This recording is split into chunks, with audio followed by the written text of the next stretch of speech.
Bon, j'avais vraiment pas envie de le faire, mais franchement, si ça recommence à polluer Facebook là, il y a d'autres choses à faire, hein.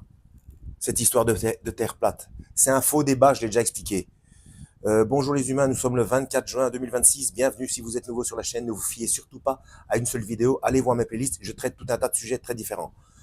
Bon, cette histoire de terre plate, vous pouvez raconter tout ce que vous voulez. Déjà, c'est un faux débat, c'est pour qu'on se dispute sur des broutilles, sur des bêtises. On s'en fout, ça fonctionne.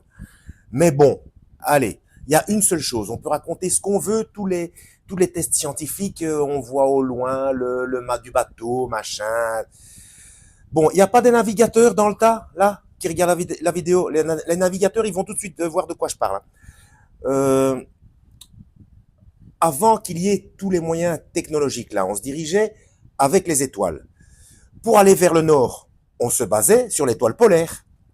Donc l'histoire de la Terre plate, pour aller vers le nord, ça marche. OK?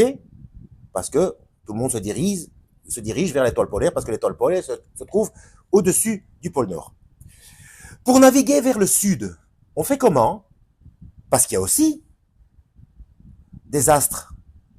On se base sur l'étoile, sur la croix du sud. Vérifiez vous-même, hein. Donc, on fait comment pour accéder au pôle sud si la Terre est plate? Il faudrait une croix du sud au-dessus de chaque degré de la barrière de glace. Donc, les points de départ différents, par exemple, je ne sais pas moi, 3 personnes qui partiraient de l'équateur, un euh, d'Afrique, quelqu'un d'autre d'Amérique centrale, et puis un autre point sur l'équateur, on la met où, la croix du Sud? Parce que ces trois-là ne pourraient pas se rejoindre au pôle Sud euh, si la Terre est plate. Franchement, il y a autre chose à faire, hein. À la prochaine, lisez la Bible. Ça, c'est intelligent. Et que Yahweh vous guide.